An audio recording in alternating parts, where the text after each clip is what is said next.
Okay, welcome back. We've just come across some of the fields over which the 8th Virginia charged, and to get us some orientation, you can probably see some of the cars passing along the Gettysburg Turnpike. If you look to my left, we can see off in the distance the Bryan Farm. From there, we're going to pan across Cemetery Ridge until eventually the Cadore Farm will come into view. As we continue panning, we'll see the Pennsylvania Monument off in the distance, and then finally off in the far distance to now my right is Little and Big Round Top, and you can see some of the monumentation on top of Little Round Top. So that gives you some orientation as to where we are now. So we're probably about 200 yards maybe distance from the Gettysburg Turnpike, maybe about 300, 400 yards or so from Cemetery Ridge, and I'm going to turn it back over to Joe at this point. Yeah, and where we left off, there's about 45 minutes to an hour worth of artillery bombardment, and we got into the 8th Virginia, the reminiscence of it, the horror of seeing that, and just the anxiety of waiting. And for E.P. Alexander, who's kind of Longstreet's passed the buck to try to send us off to picket, but wanted to take off, he finally around 1:45 realizes that there's guns around the angle that are moving away. And he knows if they're going to make this attack, small chances already of success, that it's got to be now. So Pickett quickly gets to his brigade commanders, does give some rallying cries to each brigade, and then the goal for them is to step off as quickly as possible. And for them, they can't see where we are right now. If you remember back to the Spangler House, I like that area so much because, again, the anxiety of unknown for what you're going to experience coming forward. They can smell it, they can see it from the day in the previous days, but now they've got to step off, and they've been warned even by Wilcox's troops that there's going to be a rough go of it when they come up. And I think what's interesting that you highlight here is that the terrain is undulating. I mean, again, I think the idea is that this is kind of a flat, level area, but we can barely see off in the distance the Spangler Farm. The depression is so great. And so they're covering some ground in which at points they'll be in view of the Union troops on the Cemetery Ridge, and at other points they're going to be entirely obscured, which is going to play into the psychology of both sides, actually. Yeah, it can be a lifesaver, that terrain, or it could, be a moment of an uncertain terror. Sure. But for them, when they're stepping off again, they can't see what they're going across. They can just see the top of the Cadore barn, and that's really a focal point and a guiding point for them. And at the very beginning, I mentioned how it's not just a straightforward attack, and it's not over flat surface, kind of like you just mentioned. And it's very complicated what they have to do, because you've got Garnett directly behind the camera coming out of Spangler Woods, and then you've got Kemper's to his right, 8th Virginia on the right flank of Garnett's. Then there was a 400-yard gap, and that's where Pettigrew's division is basically going to be going a straightforward shot towards the line.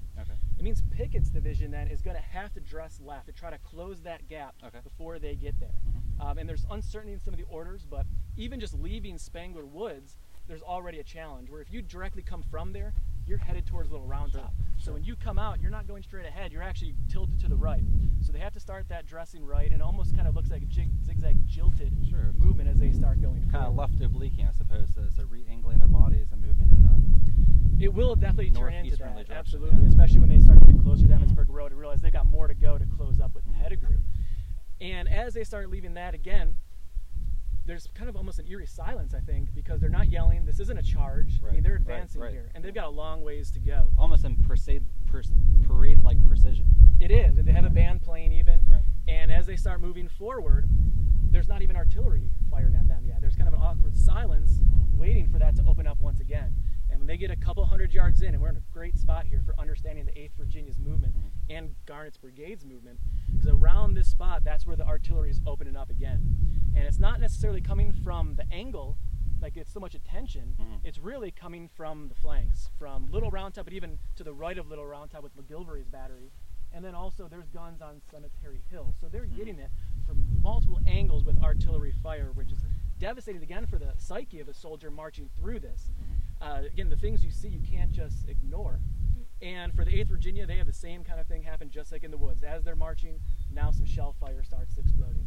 Someone writes one shell, takes out 10 guys, kills 4 of them. Again, you've got to close those ranks while you're still dressing left, trying to move towards Pettigrew's men. And significantly, as you just said earlier, these are men to whom they are related by blood, to whom they are bonded by experience, and they are basically dropping, in some cases, by the drove as they're advancing across these deadly fields. They are, and the Berkeley brothers, they've made it all to this point, but then it's going to turn a bit different for them once they get to the Emmitsburg Road. And for Garnett's brigade, they are coming through this area, but again, they're starting to angle to the left. They've still got a lot of ground to make up. And where they're going towards, again, is that Cadore barn. Now, just before that is the Emmitsburg Road. Now, a lot of tension goes on the fence lines on both sides of that road. But for the 8th Virginia, it's not a real impetus to stop them in their march. For Pettigrew's men over here, it's devastating. It's intact. That completely halts their attack.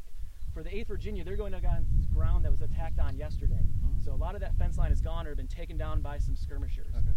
But as they get to the road, that's when disarray begins, and it starts with Epahunton.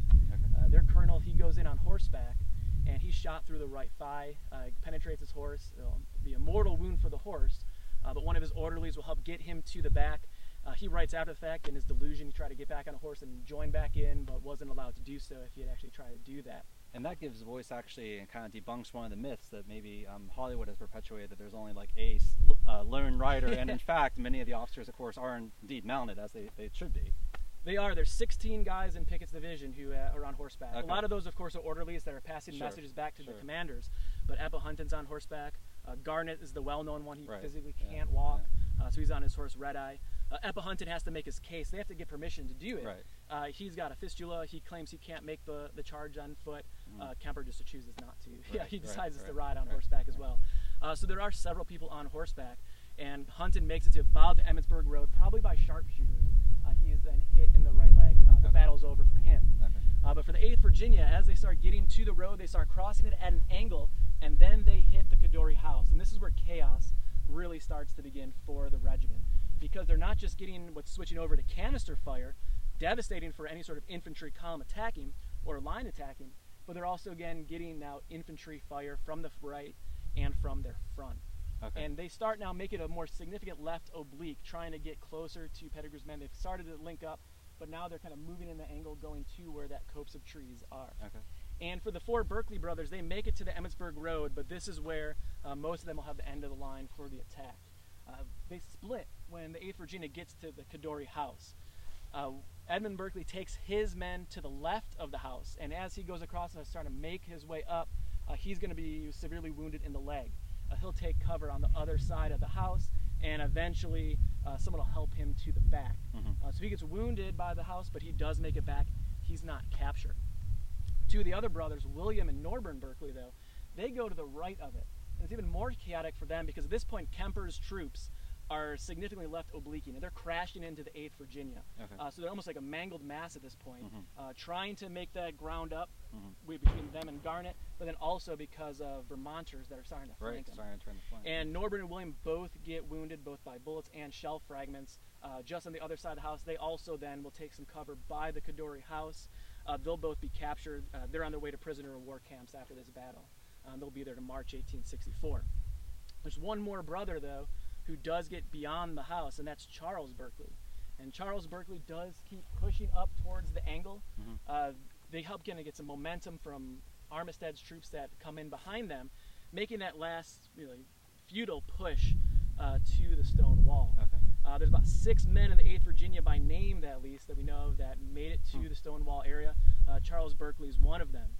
Him and then 2 brothers, you mentioned kind of the brothers connection, the Lunsford brothers both make it to the stone wall.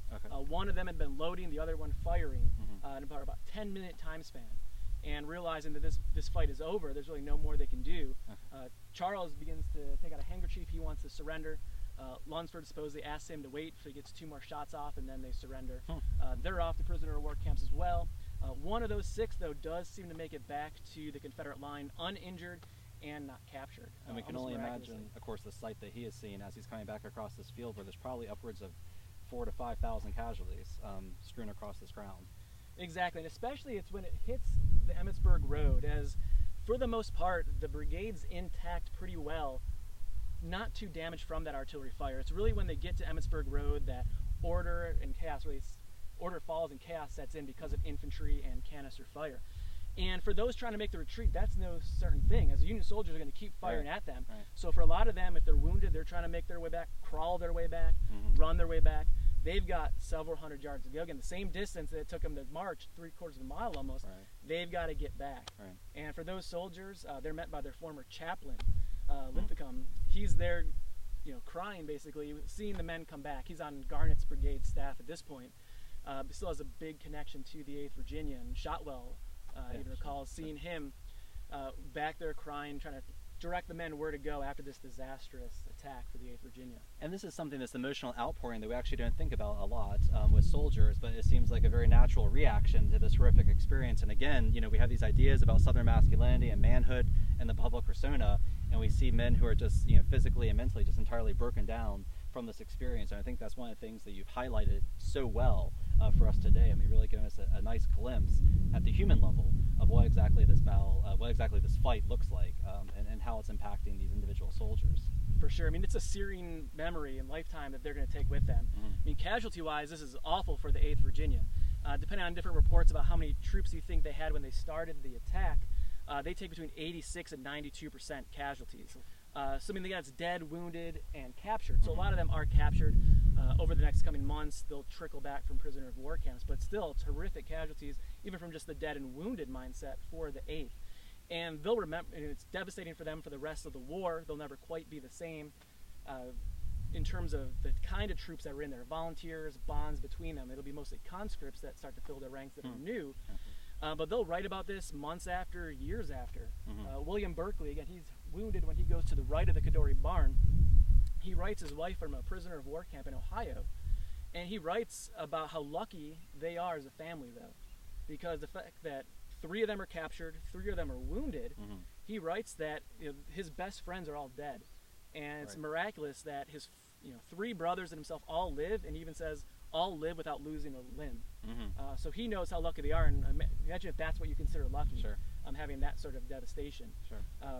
Apple Hunton, the same way, he survives the war. He has very well-known quotes about it in his autobiography, and a well-known one for Gettysburg. He writes about the 10 men in the 8th Virginia that are there after the attack and never quite wanting to come back. And then if he did, all he'd think about in his mind was where Bissell fell or Green fell. So you see a lot of that. I mean, William Berkeley writes about that too, different captains that fell and how those are great friends, memories with them, and they're not going to be replaced. Right. Things that again, as you said, stay with these soldiers really for the rest of their lives. Yeah, and they'll never quite be the same after Pickett's charge. And the bloodletting for them, again, changes the regiment forever. Robert E. Lee's got to contend with the same thing going forward. We really appreciate this, Joe. Again, I mean, I think Joe's really encouraged us to think more broadly about this specific fight through the context of the prelude, artillery bombardment, how that impacts the psychology of the soldiers, what their experiences were like across this terrain, and then finally, of course, the aftermath of this fight. So, if I may, thank you so much. Again, Dr. Joe Rizzo, Executive Director of the Loudon Museum. Again, a good friend to the Civil War Center at Shepherd. We deeply appreciate your time, Joe. Yeah, thanks so much. Glad to be here. Thanks for tuning in, everyone. And we'll see you again tomorrow for a final day here at Gettysburg Battlefield.